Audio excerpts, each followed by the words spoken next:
আজ মুসলমানদের প্রধান ধর্মীয় উৎসব পবিত্র ঈদ উল ফিতর। উল্লাসের 7টি দিন সবাই মিলে উদযাপন করে দেশের সর্বস্তরের মানুষ। এ নিয়ে আলোচনাতে যশোর থেকে সরাসরি যুক্ত হচ্ছেন সহকর্মী সালাউদ্দিন সাগর। সালাউদ্দিন, এবার ঈদে মানুষের কেমন আনন্দ বিরাজ করছে, বিস্তারিত জানাবেন।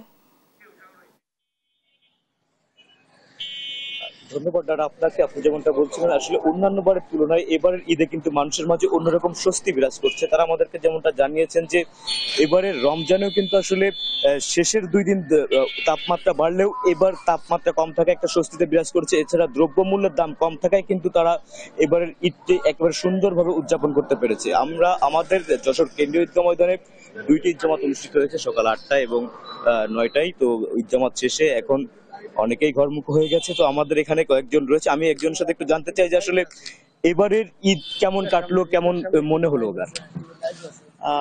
আলহামদুলিল্লাহ, এবার ঈদ আমাদের অনেক স্বস্তিদায়ক আমাদের কাছে মনে হচ্ছে। আর সব দিক থেকে বিগত একটা মাস রোজা রমজানের মাসটা অনেক স্বস্তির সাথে আমাদের কাটলো। আর বাকি কিছুটা গরমের কিছুটা তীব্রতা 2-1 দিন হয় বেড়েছে। বাকি নিরাপত্তা ব্যবস্থা মাশাআল্লাহ অনেক সুন্দর।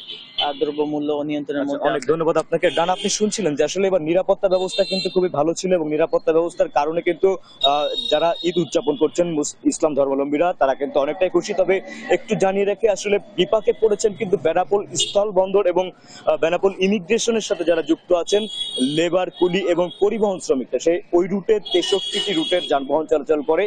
মূলত ভিসা জটিলতার কারণে কিন্তু এবার যাতায়াত কম হওয়ায় ওই রুটে যে সমস্ত যানবাহন চলতো তাদের অনেক শ্রমিককে ছাঁটাই করা হয়েছে এবং একই সাথে কুলিদের যে এই আয়ের পরিধিটা কিন্তু কমে গেছে, একেবারে শূন্যের কোঠায় নেমে এসেছে। সে কারণে কিন্তু তাদের ঈদটা এবার একটু দুর্বিষহ কেটেছে বলে আমরা জানতে পেরেছি। তো এই ব্যাপারে তারা সরকারের আশু হস্তক্ষেপ কামনা করেছিলেন ঈদের আগেও, কিন্তু আসলে এ ব্যাপারে তেমন কোনো কার্যকরী পদক্ষেপ নেওয়া হয়েছে বলে আমাদের দৃষ্টিগোচর হয়নি। তো এই ছিল আমার কাছে যশোরের ঈদ আনন্দ নিয়ে সর্বশেষ। ডানা সাগর, ধন্যবাদ আপনাকে।